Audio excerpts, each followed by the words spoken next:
Hello friends, कैसे हैं आप। आज हम बात करेंगे अलसी केक फर्टिलाइज़र पर। ये प्योर ऑर्गेनिक फर्टिलाइज़र है और सभी तरह के प्लांट्स में दी जा सकती है। अलसी को पटसन, तीसी और फ्लैक्स नामों से जाना जाता है। अलसी के सीड्स बहुत फ़ायदेमंद होते हैं हमारी हेल्थ के लिए भी।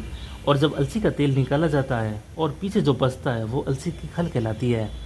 वैसे अलसी के बीज जड़ी बूटी के रूप में ही यूज़ आते हैं और कई तरह के होते हैं, जैसे सफ़ेद, पीली, लाल, काले, काफ़ी कलर के इसके सीड्स आते हैं। और जिस कलर के सीड होंगे और उसी कलर की ही अलसी की खल होगी।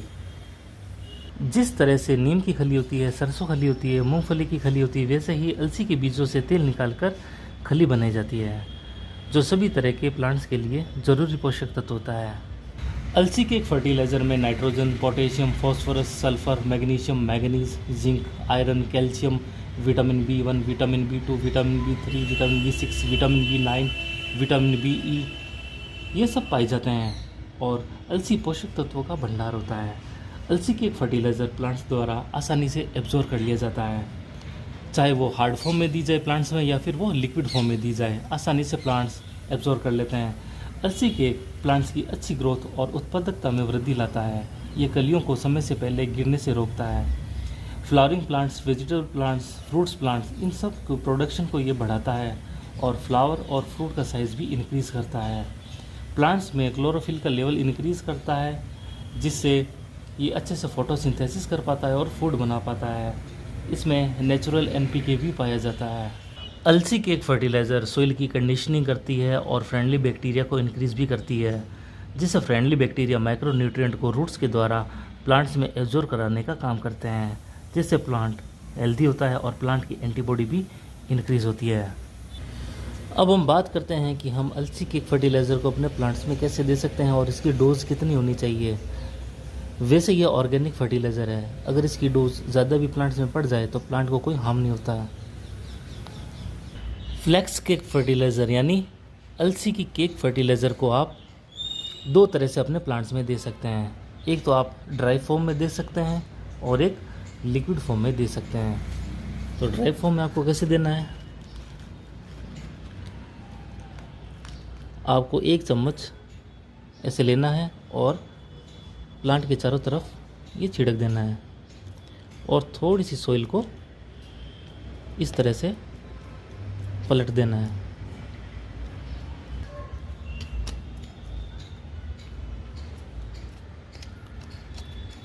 इस तरह से ये सॉइल में मिक्स हो जाएगा और इसके जितने भी न्यूट्रिएंट्स होंगे वो सॉइल में मिल जाएंगे और प्लांट्स को मिलने लगेंगे। अभी एक बात और बता दूं आपको, अभी सर्दी आने वाली है और जैसे आप गर्मियों में पानी देते थे अपने प्लांट्स में, वैसे आपको पानी नहीं देना है। आप देख लें आपके प्लांट की सॉइल ऐसा मॉइस्ट हो तो उसमें पानी नहीं देना है, और ड्राई फील हो तो ही पानी देना है। ज़्यादा पानी हमें नहीं देना चाहिए। अगर सॉइल ज़्यादा गीली रहेगी तो उसमें फंगस एक्टिव होगा और फंगस प्लांट को मार देगा। इसलिए बहुत ही कम हमें पानी देना है अब, क्योंकि अब सर्दियाँ आने वाली हैं और आप सर्दियों की सीडलिंग अब स्टार्ट कर सकते हैं।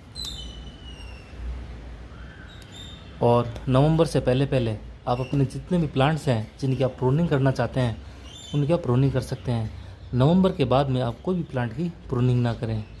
दूसरा तरीका है कि आप अलसी की केक फर्टिलाइज़र को पानी में घोल करके भी अपने प्लांट्स में दे सकते हैं। तो आपको 1 लीटर पानी लेना है और 100 ग्राम अलसी केक लेना है।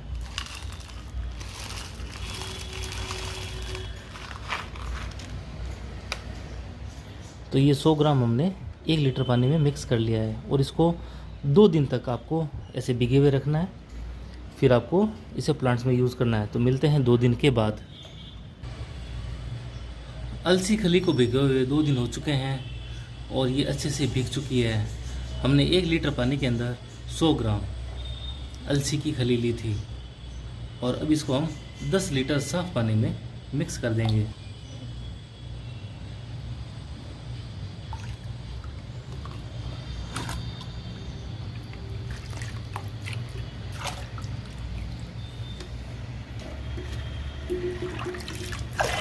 इसको थोड़ा मिक्स कर लेंगे।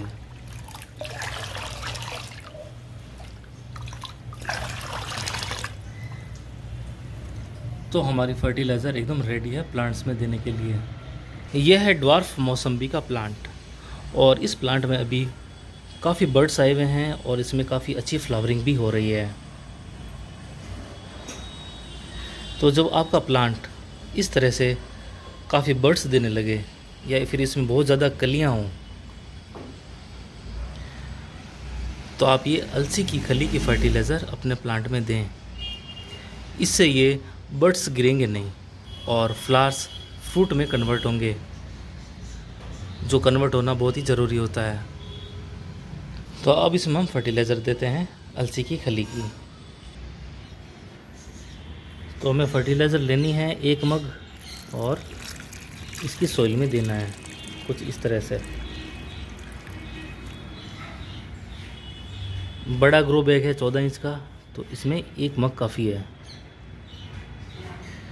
तो ये जितने भी फर्टिलाइज़र है सॉइल में एब्जॉर्ब हो जाएगी और जितने भी फ्रेंडली बैक्टीरिया हैं वो इंक्रीज़ होंगे, और वो फ्रेंडली बैक्टीरिया जितने भी माइक्रो न्यूट्रिएंट्स हैं वो रूट्स की हेल्प से प्लांट को पहुंचाएंगे। तो इसमें जितने भी नई लीफ आ रही है, नए बर्ड्स आ रहे हैं, नई फ्लावरिंग हो रही है, वो हमारे प्लांट्स में फ्रूट को कन्वर्ट करेंगे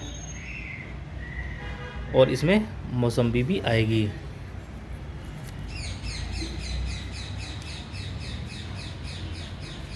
यह है मोरिंगा की सीडलिंग।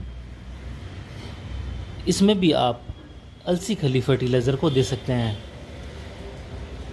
ये आप जो देख रहे हैं ये है इसकी रूट। मैं आपको निकाल के दिखा देता हूँ।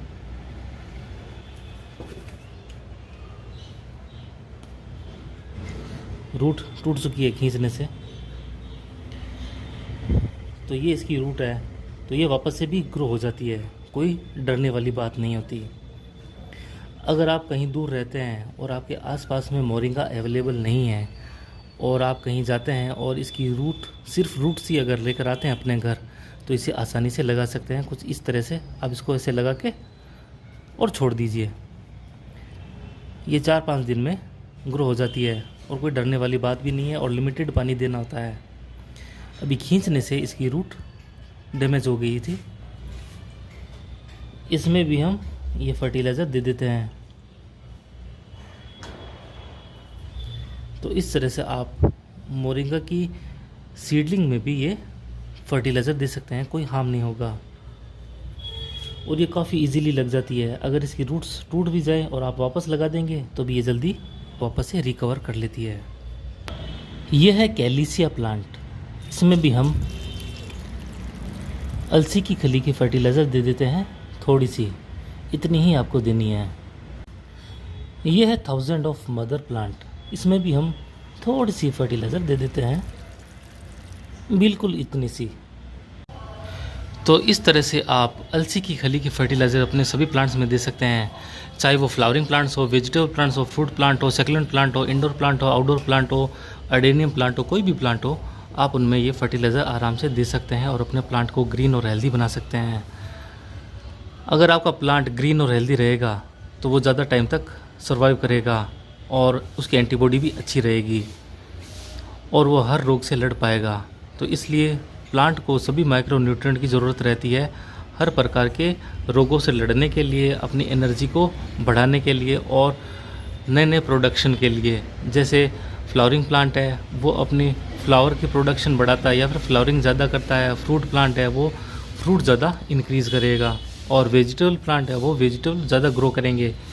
इसलिए उनको लिमिटेड सॉइल के अंदर, जो पॉट के अंदर लिमिटेड सॉइल है उसके अंदर ज़्यादा माइक्रो न्यूट्रिएंट की ज़रूरत रहती है और हमें 15-15 दिनों में या फिर 20-20 दिनों में ये फर्टिलाइज़र अपने प्लांट्स में देते रहना चाहिए। 15 से 20 दिन के अंदर हमारे प्लांट कोई भी फर्टिलाइज़र हो उसे डाइजेस्ट कर लेते हैं, और सर्दी के टाइम में आप हर 10-10 दिन में अपने प्लांट में ये फर्टिलाइज़र दे सकते हैं। आई होप आपको ये वैल्यूएबल इन्फॉर्मेशन काफ़ी अच्छी लगी होगी। थैंक यू फ्रेंड्स, फिर मिलेंगे किसी नए वीडियो के साथ। तब तक अपना बहुत अच्छे से ख्याल रखें, और अगर चैनल पर नए हैं तो प्लीज़ चैनल को सब्सक्राइब भी कर लीजिए, क्योंकि आगे आने वाली वीडियोस और भी ज़्यादा इन्फॉर्मेटिव होने वाली है। Thank you.